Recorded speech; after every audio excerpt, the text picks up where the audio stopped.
how do we know? What are the indications and how do we know whether repentance is accepted? What are the indications?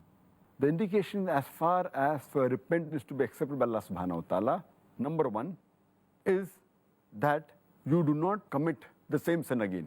And your good deeds keep on increasing and your bad deeds keep on decreasing. This is number one sign that Allah has accepted your repentance. Number two, that you have the fear of Allah subhanahu wa ta'ala. Number three is that you regret to Allah subhanahu wa ta'ala and you keep on asking His forgiveness. Number four is that you're humble and you always address Him in humility. So these are the four signs which show that your repentance has been accepted by Allah subhanahu wa ta'ala. The signs of non-acceptance of the tawbah repentance is deficiency in the person's repentance, and he remembers the pleasures of the sins and he gets preoccupied in continuing the sin. That's number one.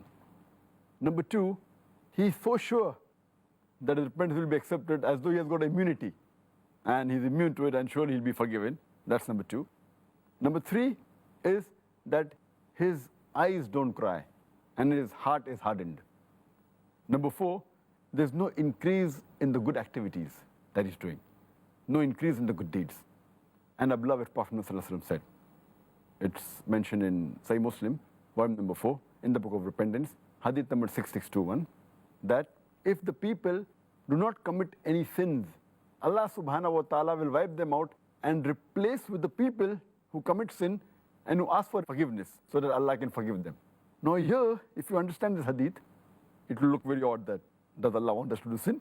If you don't do sin, Allah will remove you. What it means that there are some people who may do sin and who may ask for forgiveness and repent and may come closer to Allah subhanahu wa ta'ala and the good deeds will increase.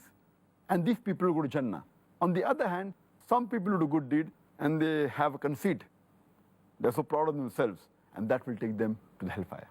So Allah says that if there's a group of people who don't do sin, Allah will replace them with the people who do sin so that they will ask for forgiveness and Allah will forgive them. That means you should have humility. So these are the signs for not acceptance of your tawbah. May Allah subhanahu wa ta'ala continue to accept repentance and our tawbah, Dr. Zakir. There is another question which I have, which is just to end this particular session, this particular show, and that is there any limitation to the sins that Allah subhanahu wa ta'ala can accept our tawbah for?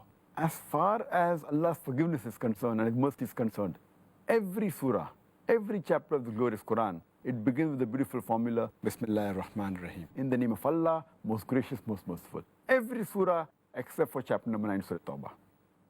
And Allah subhanahu wa ta'ala says in the Quran, in Surah Zumar, chapter number 39, verse number 53, that, O my servants who have transgressed against their souls, despair not the mercy of Allah subhanahu wa ta'ala.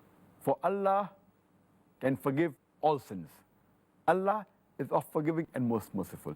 Here Allah says that whatever your sin may be, Allah subhanahu wa ta'ala, He can forgive any of your sins as long as you repent.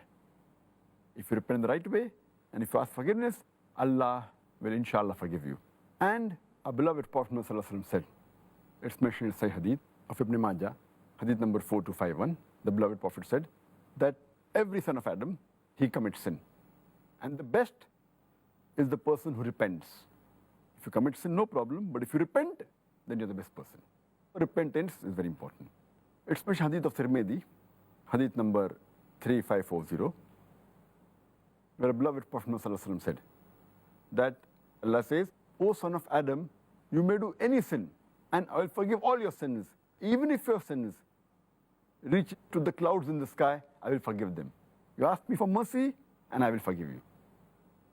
It's further mentioned Hadith of Sahih Muslim, Hadith number 6246, where the beloved Prophet said that Allah says, even if you do sin day and night, and ask for forgiveness, I will forgive you. You ask me for pardon, and I will forgive you. It's mentioned in Sahih Bukhari, volume number 8, Hadith number 5999. There were some prisoners of war who were released, mainly children and women. And one lady, she searches for a son, and she cannot find a son. The moment she sees any child, she breastfeeds the child. Then another child she sees, she breastfeeds the child. Finally, she finds her own child. So the Prophet asked the Sahabas that when this woman finds her son, even if he has done a sin, then will she throw the son in the fire? They said no. Allah subhanahu wa ta'ala loves his servants, even if they commit sin, more than the lady loves the child. So based on this, we realize Allah subhanahu wa ta'ala is willing to forgive any of your sin as long as you repent. And just a last quotation. Allah says in the Quran, and in Surah Nisa, chapter number 4, verse number 48, that if Allah subhanahu wa ta'ala pleases, He can forgive any sin. But the sin of shirk, He'll never forgive. Here it means that if a person does shirk and repents before he dies, before the death rattle, inshallah Allah will forgive even the sin of shirk. If he repents and comes to the straight path and believes in one Allah subhanahu wa ta'ala, believes in Tawheed, Allah will even forgive him his sin of shirk, which is the biggest sin. But if he dies as a mushrik, after he dies, Allah says here that He will not forgive the sin of shirk. Any other sin, if He wishes, He may forgive, but the sin of shirk, He'll never forgive. Shirk is the biggest sin. So from here we come to know that Allah subhanahu wa ta'ala is the most merciful and is willing to forgive the sins of His servants.